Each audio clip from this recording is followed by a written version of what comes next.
Hi, good morning.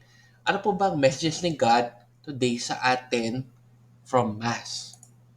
So, number one, the Lord gives us everything we need. So, ang lahat po ng meron tayo ngayon sa buhay po natin ay galing po sa Lord. Kaya lagi po tayo magpasalamat sa lahat po ng mga blessings, kahit mga simple lang po to na nangyayari sa buhay po natin kasi kung ano man yung meron tayo, lahat po yun galing sa Diyos at lagi po natin siyang bigyan ng credit.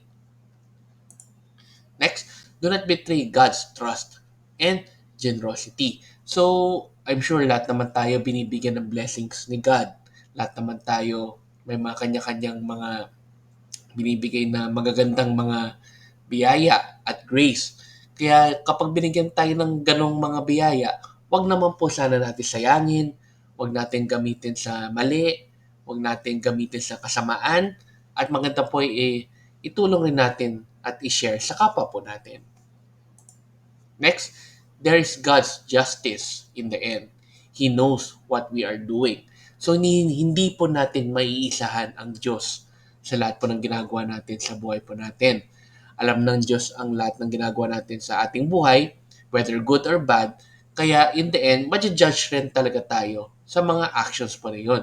Kaya wag natin isipin na kapag namatay na po tayo or nawala na po tayo sa mundong ito, makakalusot tayo sa Diyos. Hindi.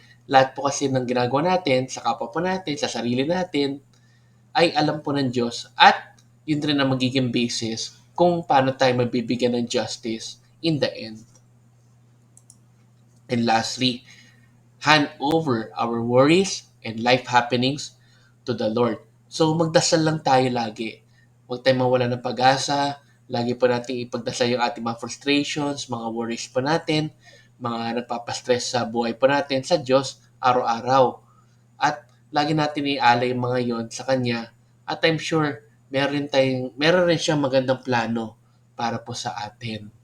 And lagi po natin tatandaan na kapag nagdadasal po tayo, lagi rin po tayo magpasalamat sa Diyos sa lahat ng tulong at biyayang binibigay niya po sa atin as a family po natin sa pang-araw-araw. Okay? So, let's end again with a simple prayer. In the name of Father, Son, and Spirit. Amen. Lord, sana po lahat po ng mga actions pa namin, maging aware po kami. Huwag po sana kaming mananamantala sa generosity nyo, sa kabaitan nyo po, at sa trust nyo po sa amin.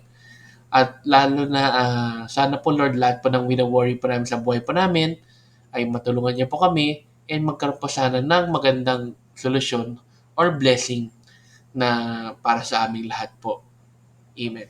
In your Father, Son, and Spirit. Amen. So, have a great day today. Have a great start of the week. Happy Monday. God bless po sa inyo. And let's end again with a simple Thanksgiving prayer. Daily thank you prayer.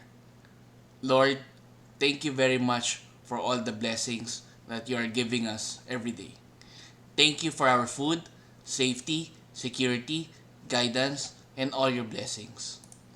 Please avoid us getting sick from all illnesses and forgive us for all our sins. Lord, I pray that all our hopes and dreams will come true in your own time.